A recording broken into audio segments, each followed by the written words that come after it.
Let's talk about the Green Party. One of their candidates in Leeds, he won his local election. His name is Mothin Ali. He's 42 years old, and upon winning, he yelled or shouted, Allahu Akbar, you know, God is great, and then vowed to raise the voice of Palestine, or to raise the voice of Gaza and Palestine.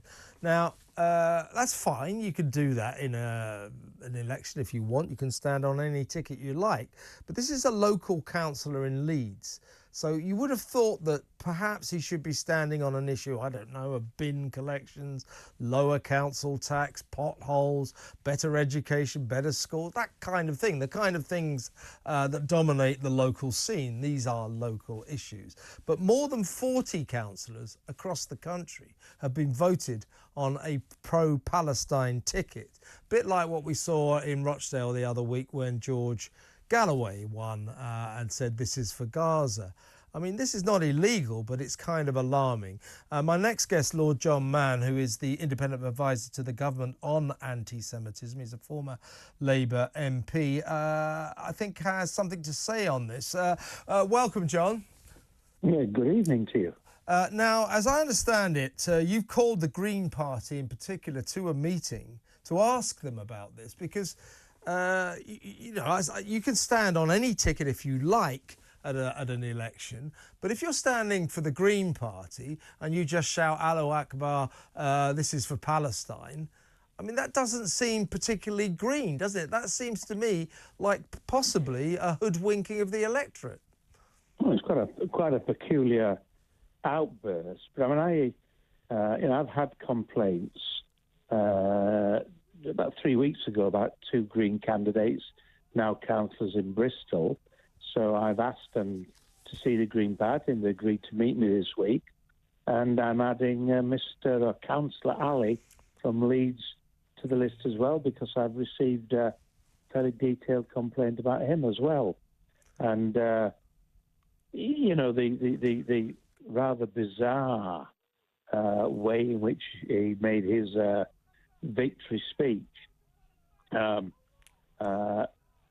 is one thing, but to be honest, I'm more interested in whether he's a track record of saying anything that's a significant problem, and that's what I want to discuss with the Green Party. Could you bear with us, John, while we remind ourselves of this strange moment, his moment of triumph when he was elected into one of the wards in Leeds. So take it away, Mothin Ali.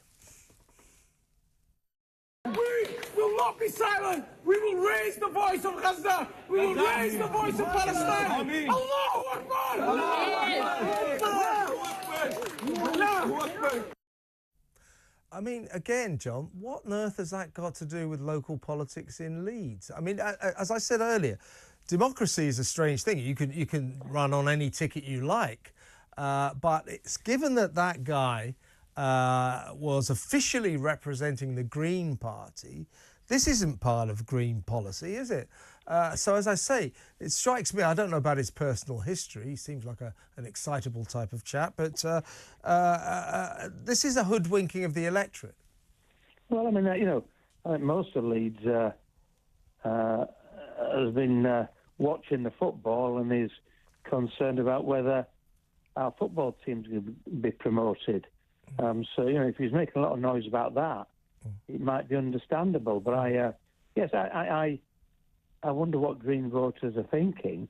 So I presume that what they were anticipating was that a Green council would be pressing for, you know, more solar panels and more wind turbines and electric cars and electric buses and that kind of thing, which the Green Party has had a long record of arguing for.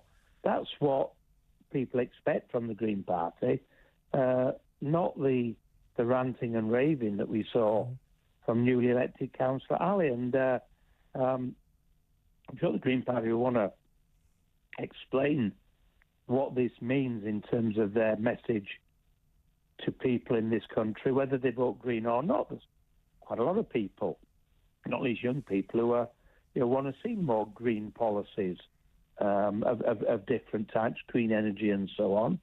And so to confuse it with this ranting and raving seems rather peculiar. It does. And yeah, the concern I have, and my remit, is if he's been straying or worse into anti-Semitism in the past, so if he's going to do so in the future. Now, I trust he isn't, but that's what I'm interested in discussing, because there's 25,000 Jewish people live in Leeds, in and around his local ward as well, and they'll be rather baffled about what's going on and what he stands for.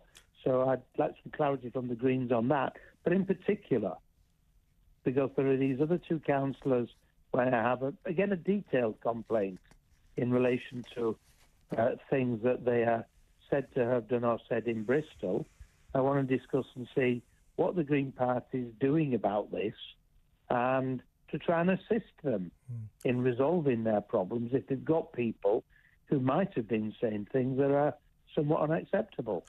On another issue that no doubt concerns you, John, in your role as the independent advisor to the government on anti-Semitism, just quickly, because I've got to move on in a second, but these university campus camps that are springing up everywhere on both sides of the Atlantic, actually, but we have particularly big ones at like Newcastle University, Manchester University. These people have every right to say we're pro-Palestine, free Palestine and all that. You know, if they must, they can accuse their universities, as they are, of being massively pro-Israel because they've got various contracts for this, that and the other with Israel. But, you know, if they want to do that, fine. But I'm assuming that your job, as you look at those campuses, those camps, is to try to work out when pro-Palestine views spill over into anti-Semitism. Absolutely, and to make sure that there's no disadvantage and no hassle for any Jewish students, any Jewish staff, or indeed anybody else from it. You know, it's a bit bizarre again. If you know, if you set up a camp in Leeds, I mean, to be honest, best place to go camping if you're in Yorkshire is the Yorkshire Dales. There's some wonderful campsites there. So if they can't get, I suspect a number of them, it's kind of, you know, they regret that they haven't managed to get a Glastonbury ticket, and so they're having a pre-Glastonbury kind of barbecue or whatever. Frankly, most people just laugh at it, but as long as there's no damage done, but from my point of view, as long as there's no threats or abuse in any way to any Jewish students or staff, you know, it's kind of, well... That's just protest. They've got a right to protest. Dales and enjoy yourself. It's, you know, it's fresher air and cleaner water there. It certainly is. John, thank you so much for your time. Very good to talk to you. Thank you. That's Lord Mann, as I say, the independent advisor to the UK government on anti-Semitism.